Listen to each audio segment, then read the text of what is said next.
What's up, everybody? 90s Man Dude here, doing a review of Con Air, one of my favorite movies from the 90s growing up. I watched it partially because it has Nicolas Cage in it. He's one of my favorite actors for him. It had the three people that I watched this movie for is Nicolas Cage, John Cusack, and John Malkovich.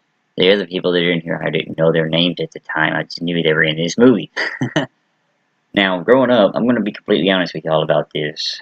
Growing up on this movie, I loved it. It was amazing. You know, it was one of my favorite movies of all time. I'm getting my cheat sheet ready. This while I'm looking down, I'm getting my cheat sheet ready here. Anyways, it was my favorite movies growing up. I loved it as a kid, and then I became an adult, and I watch it nowadays. And don't get me wrong, this movie is amazing for what it is. It is a very good, well put together movie. It is, you know, it will forever live as one of the most legendary movies from the 90s. But when I get to the age that I am now, it gets to the point where it's a good movie, but at the same time, I'm like, man, they're so overacting this movie. The acting is so freaking corny. I mean, I still enjoy it. It's still good. It's just the fact that, man, the acting is so daggum corny. It's just, I don't, you know, it's compared to today's movies, acting's so corny.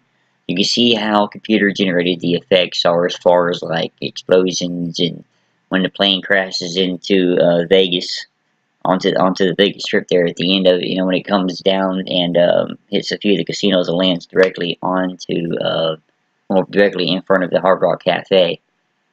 You know, I just thought about something. The Hard Rock Cafe, I'll talk about this in some other movies too, because there's several movies I watched as a kid where it sold Vegas and the Hard Rock Cafe there. Just thought about that. It's random, I know. Anyways, when they do that whole scene, you could tell how generated it is. But, you know, you gotta think about it. This was back in the 90s. This movie came out, I don't remember what year, so I'm looking at my cheat sheet here. When did this movie come out? 1997. You gotta think. That was 20 years. Dadgum, 20 years ago. Dang. So, yeah, you gotta think 20 years of special effects between then and now. There's a big old difference. Big old difference in the way they do computer generation nowadays. I mean, don't get me wrong. I'm not saying it's a bad movie. I'm just saying that I loved it as a kid, and as an adult, I see how corny the acting is, but I still enjoy it. You know, it's still a very good put together movie. And it's just, it was awesome. My first time to see this movie, honestly, actually as a kid, I had to go watch it in private somewhere because technically I wasn't allowed to watch it because of the language in it. You know, if you've seen this movie, you know, it's got quite a bit of language all the way through it. But it's, you know, as a kid, there's certain things I wasn't able to watch, so I had to go to a friend's house to watch this or find somewhere where mom couldn't see me and watch it, you know. But as I got older, you know, everything happened. Also in this movie, Dave Chappelle, he improvised most of his lines throughout the movie.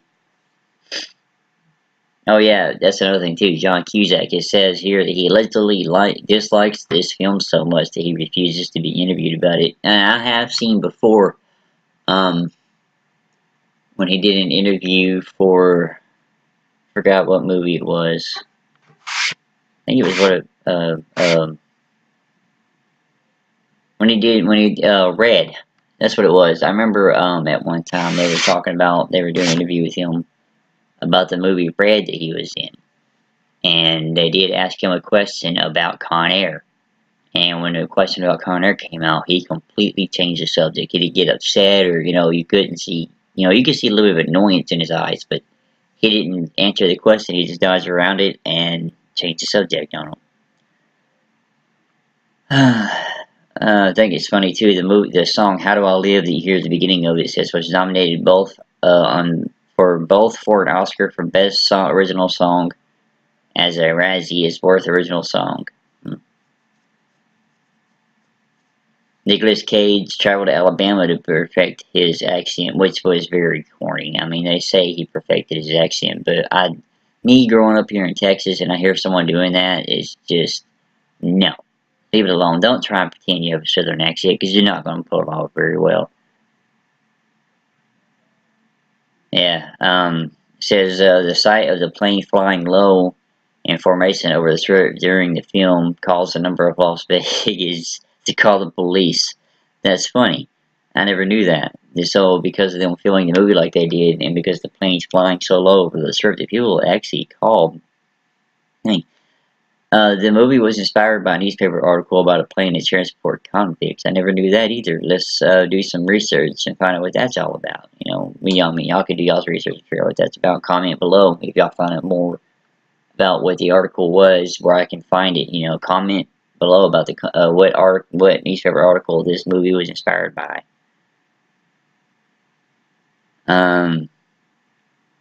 It says that Arnold Schwarzenegger, Sylvester Stallone, Bruce Willis, Kurt Russell, Jean-Claude Van Damme, Steven Seagal, Johnny Depp, William Baldwin, Stephen Baldwin, Keanu Reeves, Brad Pitt, and Tom Cruise are all considered for the part of Cameron Crowe. Now, all of those, Nicolas Cage was a great part. He is a good guy to do that. Now, as far as all those, I think Jean-Claude Van Damme, maybe. Steven Seagal, he would have been more corny. I'm sorry, but I'm not a fan of his acting. He would have overacted it a lot more, just not been near as good as Nicolas Cage. Johnny Depp might have been able to pull it off.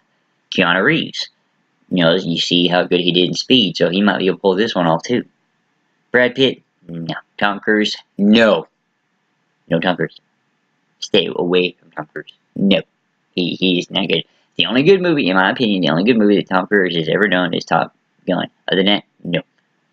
He would have made this movie a lot worse. Huh. Vince Larkin. It says that Robert Downey Jr., Charlie Sheen, and Matthew Broderick were all considered for the part. I think that Charlie Sheen and Robert Downey Jr. both might have done a good job. Matthew Broderick, he's better at comedies. He's a guy you put in a comedy and a drama. I mean, he's not really one for this type of movie. I mean, he might have been able to pull it off, but in all honesty, I don't see Matthew Broderick pulling off this type of movie. You know what I mean? Yeah, it says here, the jailbird C-123 used during the film of the taxi scenes is now on display in Wendover Airport, which is also used to film the scenes at Lanier Airport. Nice. My question is since that was 20 years ago, is it still on display today? You know? Yay. At 9 minutes... or at around 9 minutes, the names of the signatures Cameron Pole's parole from the assistant property Randy Gutner said, okay. I'm gonna leave that in even though it's screwed up. I'm gonna leave in my screw ups. Y'all get to see the bloopers as I'm filming. Aha! It was originally scheduled for release March 14, 1997, which was 10 days before my birthday. My birthday is March 24th. I was born March 24th, 1988. I think it's hilarious. This movie's 10 years old, okay? Down here at the bottom, it says more facts about the movie, and before it says the facts about the movie, it says, spoiler alert, like, okay, this movie's 20 years old, so if you haven't seen this movie by now, I guess you don't like it or something. It says here, out of all the people that were killed, body count is 43 for people who are into that kind of twisted stuff. If y'all want to know how many people were killed throughout the movie, it's 43. After the fire truck scene at the end, Cyrus the Virus would have been killed instantly when the ladder hit the small bridge. That is true. According to a technical advisor on the film, he would have at the very least been unconscious when his head was subsequently smashed. That is true. When he hit that ladder, and went through the power lines, it would have either killed him or made him completely unconscious. He wouldn't have been awake, moving around when that thing comes down. And I don't know what that is. I just know it's a big old thing about like that. It comes down and smashes his head, you know. But I don't know what to call it. I just know that it's there and it goes poop, and yeah, it's not good. Okay, let's see if I can find anything here as far as this stuff randomly. And I don't see anything. All they're doing is give me fictional errors and errors like goofs in the storyline and all that. Nothing about any real good bloopers or whatever. Yeah, just giving me like fictitious errors or yeah, nothing really good as far as the bloopers go in this one, it seems like. So yeah, like I said, Con Air is a very good movie. It still is a good movie. It's just that it's not one that, you know, it's not one that I really, yeah, I mean, I love it. It's just not one. I give it, like, if you want me to do a 10 out of 10, I give it a 9. mainly because the acting is so corny. I mean, the action scenes, everything are great. Also, one of my favorite scenes of this movie is when they're taking off from the airport. After they land at the abandoned airport where they're supposed to switch planes. And of course, you know, people find out about it, so all the law enforcement officers are there waiting on them. And my favorite scene is when they take off and the guy, John Cusack, when drives the guy's Corvette over there, and the plane happens to get seen in his car. And I found it hilarious when the plane takes off in the air and you see the car trailing behind the plane. But yeah, that's my review of Con Air. I hope y'all have a good day. I'll be back.